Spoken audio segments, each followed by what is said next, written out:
video de ejercicio para la clase 1 parte 1.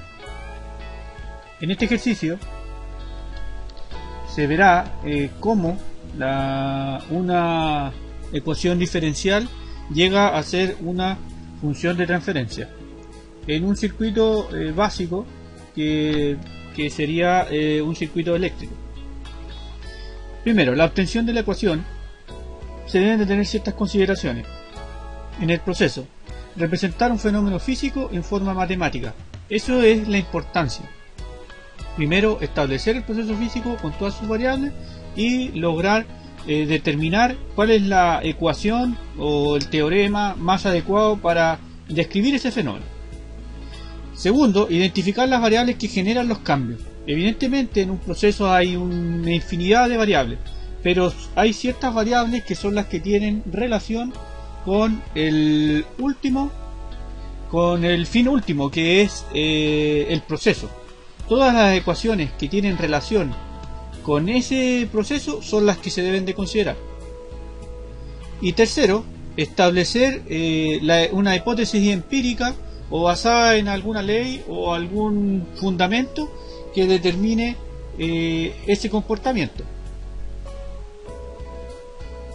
Bueno, el ejemplo va a ser el circuito RLC en serie, en la que se establecen los componentes de una resistencia, una bobina y un condensador, que están sometidos a una corriente IDT y una tensión de entrada que se describe como V I en T.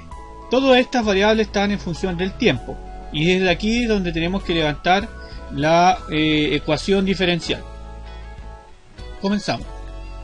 En primera instancia, nuestros estudios lineales, cuando se estudió circuitos, se evaluó, ¿no es cierto?, un circuito serie con elementos que no describían su comportamiento dinámico. Para establecer una ecuación diferencial vamos a establecer el comportamiento dinámico de los fenómenos. Por lo tanto, aquí es donde entran en juego las derivadas y las integrales. Les recomiendo que en sus clases de cálculo pongan énfasis en el estudio de estos principios. Bueno, en un circuito serie se describe que la tensión de entrada va a ser igual a la suma de las caídas de tensión que se producen en el circuito. Eso es un teorema basal, un teorema básico para describir un circuito en serie. A eso es lo que se refiere cuando uno analiza el proceso o ya sea un sistema, es de determinar el comportamiento. Para eso vamos a determinar cómo es la componente de los voltajes con respecto a la corriente. O sea, el voltaje de la resistencia va a ser la resistencia por la corriente en T, ¿no es cierto? Después el voltaje en la bobina, L, por la derivada de la corriente. Esto es una fórmula que se le puede dar un estudio más profundo, pero describe el comportamiento de la bobina en función del tiempo. Después tenemos el voltaje del condensador. Su fórmula va a ser el inverso de la capacitancia por la integral en el tiempo por la corriente de T en dt. ¿Sí? Esto describe el comportamiento de esas tensiones en un circuito serie.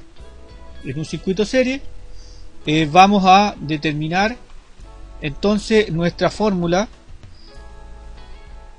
como VI en T va a ser igual a la resistencia por I en T más L por la derivada de la corriente en el tiempo más el inverso de la capacitancia por la integral de la corriente de T en dt. Esta fórmula que está acá es la que describe el comportamiento del fenómeno que se produce en un circuito serie para RLC. Luego vamos a hacer un poquito de recordatorio de cálculo.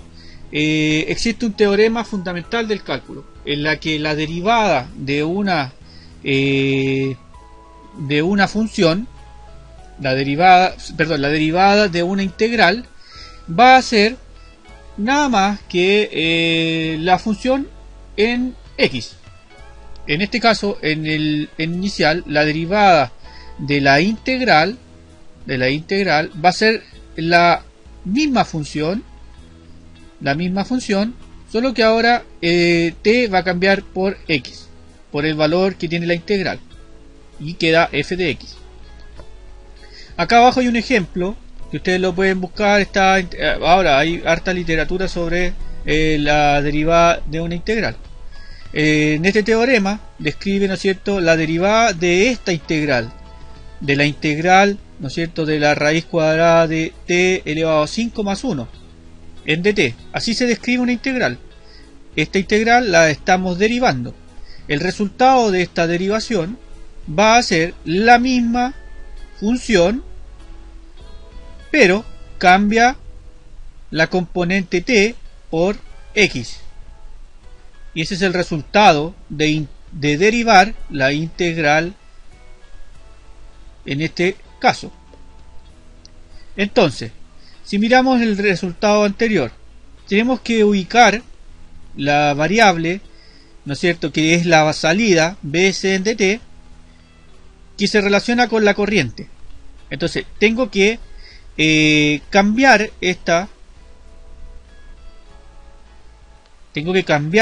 la descripción del voltaje del condensador a una expresión que se relacione con las demás.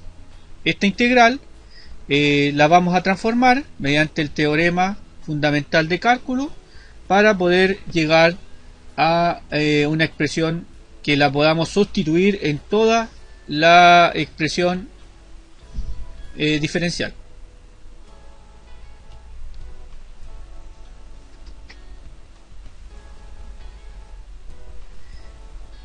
Así podemos ver que el voltaje del condensador, que es el inverso de la capacitancia, ¿no es cierto?, de la corriente, o sea, por la integral de la corriente, va a terminar en la corriente en dt por c y la derivada de bc en dt. Esto lo voy a explicar con un poquito más de detalle. ¿Qué quiere decir? Vamos a derivar la integral de it en dt.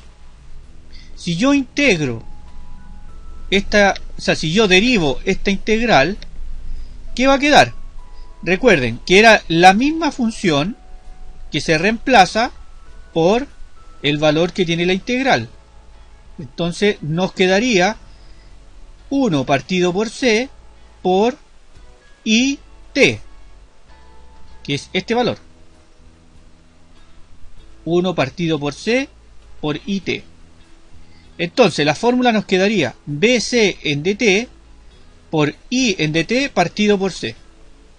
Si desglosamos esa fórmula, desplazamos la it, que es la que estaría aquí arriba, y c pasaría a multiplicar por bc. Entonces quedaría c multiplicado por bc. Pero recuerden que bc tiene un comportamiento dinámico, por lo tanto sería una derivada.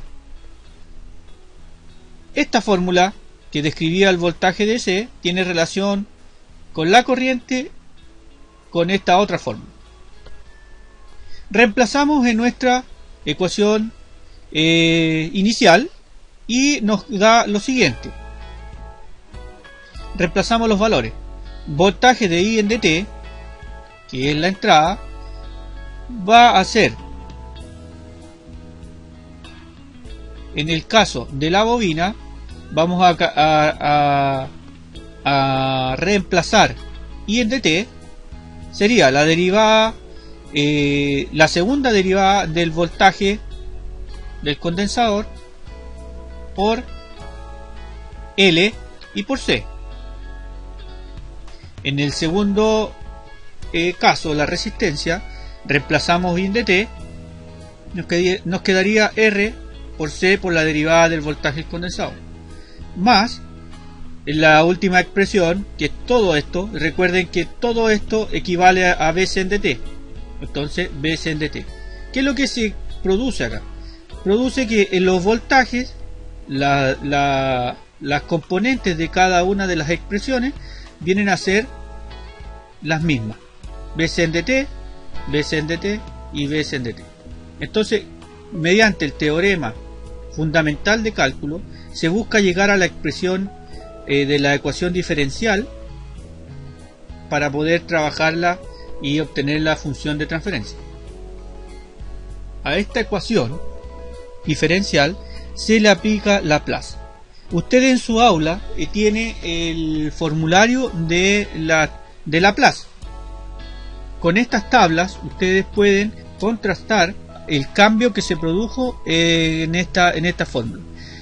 ¿De qué consta Laplace? Laplace describe, por ejemplo, cómo se cambia una derivada de segundo orden aplicando Laplace. Entonces, ¿qué tienen que buscar? Laplace de una derivada de segundo orden.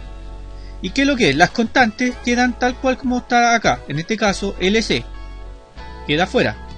Y la derivada de segundo orden de esta expresión va a ser igual a S cuadrado por BC S BC 0 menos la segunda derivada de BC por 0. Todas estas expresiones 0 tienen que ver con el valor inicial. O sea, el circuito en su comportamiento inicial, sus valores son 0.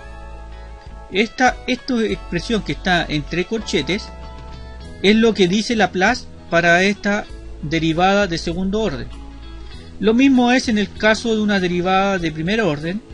Va a ser SBCS menos BC por 0. El 0 se elimina. Esto 0, el BC por 0 va a ser 0 y SBC por 0 va a ser 0, por lo tanto estos términos se eliminan y queda solamente S cuadrado BCS. En esta otra expresión va a quedar SBCS más BCS. Por lo tanto, la fórmula cambia a esta expresión algebraica. Y esto ya es una expresión, ¿no es cierto?, en el plano S del circuito serie de un RLC. Se simplifica la ecuación, se simplifica esta expresión y nos quedará BIS igual a LCS más RCS más 1. Y la expresión común va a ser BCS. Recuerden que ustedes tienen que hacer la relación entre la salida y la entrada. Por lo tanto, esto es lo que ustedes tienen que ordenar. BCS, como es la salida, iría en el espacio de arriba y BIS iría en el espacio de abajo. Haciendo el ordenamiento de la expresión, nos quedaría 1 partido por LCS cuadrado más RCS más 1. Esto es la función de transferencia. Esta expresión que está acá es la que iría en la cajita que describiría el proceso. Estaría el valor de entrada, la cajita que describe el proceso, que tendría esta función, y la salida, que sería el resultado de ese proceso. Si yo introduzco en esta ecuación un valor, me va a arrojar una salida que va a depender de esta expresión. Entonces, acá está el contraste entre la ecuación aquí está el contraste entre la ecuación diferencial y la función de transferencia.